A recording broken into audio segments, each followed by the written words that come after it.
Welcome back, everyone. Today we're diving into Cable, Love and Chrome, issue number 1. A brutal, high-octane story that throws our favorite time-traveling mutant into the heart of a dystopian battlefield. This issue delivers everything you'd want in a Cable story.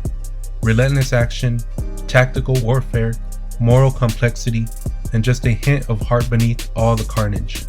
Let's break it all down. The year is 3077. The second Roxxon War has left the world in ashes, but the real fight is just beginning.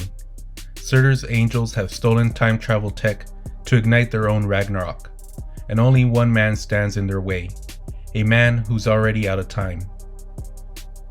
We see Cable strapped to a sentinel's head, chains snapping as the Executioner taunts him.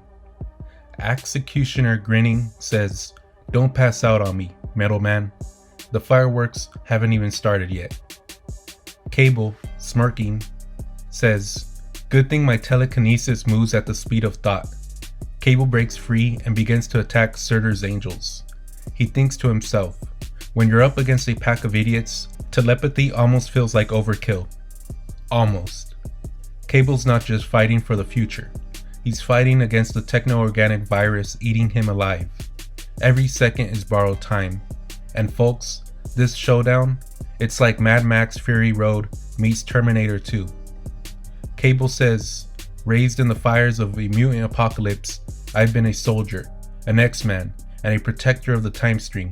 But before all that, I fought a different kind of war, against the Techno-Organic virus, a terminal disease that turns flesh into chrome, nerves into circuitry, and organs into hardware. I've managed it with telekinesis since I was a kid, but one day, even my mutant gifts will fail. When the day comes, I plan to take as many bad guys down with me as I can." The timeline is delicate, and there is no shortage of lowlives trying to rewrite history, like these Surtur fanatics, rigging a Roxxon power core into a dirty bomb. A masked assailant appears before me, gun raised. "Die, hypocrite," he shouts. Enter Cicada. This dude ain't playing.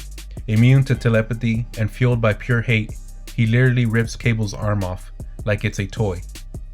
"Call me Cicada for however long you're still breathing," he says. Cable says, I tackle him, gritting my teeth. "Fine, you talk a lot of shit, Cicada. Let's see if you can back it up." My hand feels like hamburger meat, but I keep punching. The virus crawls across my skin like an army of ants, but I don't stop. I hammer Cicada with all the pain only a lifetime of fighting can teach you, but it's not enough. "Maybe you didn't hear me the first time, Cable," Cicada sneers. "I said I'm putting you down." He stabs me in the ribs. "You son of a..." "Shh," he whispers. "Just let it happen, soldier. After everything you've done, you should consider this mercy. Your war is over." Cable refuses to surrender, even as Cicada detonates a bomb that threatens millions. Despite severe pain and his failing techno-organic body, he orders his AI Bell to initiate a desperate body slide, attempting to hurl the explosive into the far reaches of time. The effort pushes him beyond his limits, and as his body and the virus wage war, he's engulfed by agony, and the mission spirals into chaos. Cable passes out. He wakes up broken in a hospital in the ruins of a place called Salvation Bay. The infected, the discarded, the ones the system left behind, they're all here. And waiting for Cable is Commander Avery Ryder, a resistance leader with a techno-organic arm and a tragic past. From the moment she steps in, the chemistry crackles. "Welcome to the resistance, cowboy. Welcome to Salvation Bay." This ain't just some Mad Max dystopia. There's emotion here. People desperate for a cure. A society addicted to Spark, a serum that slows the techno-organic virus, but at the cost of their freedom. Cable and Avery enter the disease-ridden slums of Salvation Bay, where the air reeks of decay and the techno-organic virus has left its mark on countless victims. The sight of others with cybernetic scars and metal limbs feels eerily familiar to Cable, like looking at his own reflection. Avery notices his tension and questions him, but Cable avoids revealing his time-traveling past, knowing it would only cause trouble. Instead, he admits he's unaccustomed to seeing so many infected people. Avery assures him he'll adapt, revealing that thousands suffer the same fate in Salvation Bay, with new cases appearing daily. Despite his usual distrust, Cable finds himself instinctively drawn to Avery's presence. When she calls him soldier, he realizes she's already read him. His combat instincts give him away. In return, he asks where her war is fought, hinting at the deeper conflict she's embroiled in. Avery tilts her head toward the sky. The Prime Conclave. When the outbreaks hit, they rounded up the infected and dumped us here. Said it was temporary while they worked on a cure, but then they realized how profitable a captive population could be. They step into Avery's bar. When Cable compliments the place, Avery insists he dropped the formalities. Here, she's just Avery, and in return, she'll call him Nathan. Over drinks, Cable cautiously asks her about her infection. Avery's expression darkens as she recalls the Warlock's attack that claimed her sister Lucy, a loss that hardened her resolve to keep fighting despite the virus. When she turns the question back on him, Cable deflects, mentioning others like him in the past and a mutation that buys him time, but no cure. Avery raises her glass in a bitter toast, to borrow time and not wasting a second of it. The tense moment between Cable and Avery shatters when a low hum warns of imminent danger. Cable barely shouts, "Hit the deck," before an explosion tears through the bar. Cable shields Avery as debris flies, and Avery instantly recognizes the attackers, the Conclave. Over the chaos, a commanding voice orders Centurions to hunt down synth traitors, vowing to scour the ruins for resistant intel. As the dust settles, Cable checks on Avery. His question, "You alright?" marking the abrupt shift from quiet reflection to all-out war. Avery surveys the wrecked bar with a glare, brushing off Cable's concern. "Besides them trashing my bar, don't worry, I've been preparing for this." She leads him to a hidden armory brimming with weapons, casually picking up her electrified battle axe. "Oh, this old thing? I call her Tesla." Cable is impressed. She's savvy, fearless, and prepared for war. She tosses him a particle blaster, and as he tests its weight, he thinks, "A woman after my own heart." Confident, he assures her, "Yeah, I think I can manage." When they spot the Conclave soldiers, Cable recognizes their type instantly. Just another squad of jackbooted thugs, hungry to oppress whoever they can. But if they're looking for a fight, Cable and Avery are ready to deliver a brutal lesson they won't survive. The Conclave soldiers prowl through the streets, shoving civilians aside, barking demands. "Where is the resistance?" they growl, their weapons heavy with intent. A sudden explosion cuts through the threats, a bomb tossed into their ranks. The blast ripples through the area, scattering Centurions like ragdolls. Avery and Cable launch their attack in perfect sync.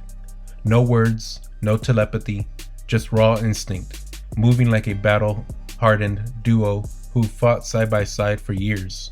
They dive into the chaos, weapons blazing. Cable shouts, "Stay hot, Commander," as Avery grins and fires back. "Then cover my six, cowboy." Even Cable's AI, Bell, notes the role reversal, teasing, "Isn't that supposed to be your line?" Cable smirks, "Yeah, but it looks better on her." Avery charges ahead like a storm, roaring, "You think you can threaten my people? Not today," as she cuts down Conclave soldiers with brutal efficiency. But just as they gain momentum, the battlefield shakes. A tank rolls in, its turret locking onto them. The fight just got a whole lot deadlier. The Conclave tank's cold verdict rings out. "You are hereby sentenced to immediate extermination." As it charges, Avery screams, "Nathan, no!" before impact sends the world into chaos. A horrified Avery believes Cable's dead, but a smug Centurion taunts her, calling his death mercy. Then, gunfire erupts. The attackers panic as their ranks fall. From the smoke and rubble, Cable rises, tank turret in hand, proving once again that survival is his specialty. He then delivers his warning to the fleeing Centurions. I'm only going to say this once. Stay the out of Salvation Bay. A Centurion stumbles backward, pale. Dear Lord, he's not human. Retreat, brothers, before their infection consumes us all. The survivors flee, their fear outweighing their weapons. Avery stares, stunned, as Cable stands battered but alive. Cowboy, you're alive, she breathes. Cable shrugs off the adrenaline, muttering, yeah, at least, once the rush kicks back in. Normally, he'd vanish after a fight, but something makes him stay. Avery smirks and needles him. If you ever want to try something that's stupid again, the Resistance could use you. Cable pretends it's just his translocator repairs, but he's never been good at lying to himself. When he quips back, oh really? Just the Resistance? Avery laughs, offering, play your cards right, and maybe I'll call you next time I need a tank punched. With a reluctant grin, Cable caves.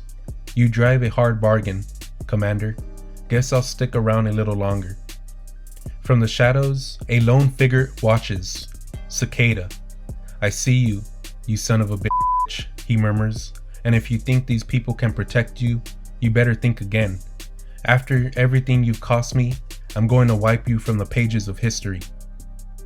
And there you have it. Cable, Love and Chrome, issue number 1, is an absolute powerhouse of an issue.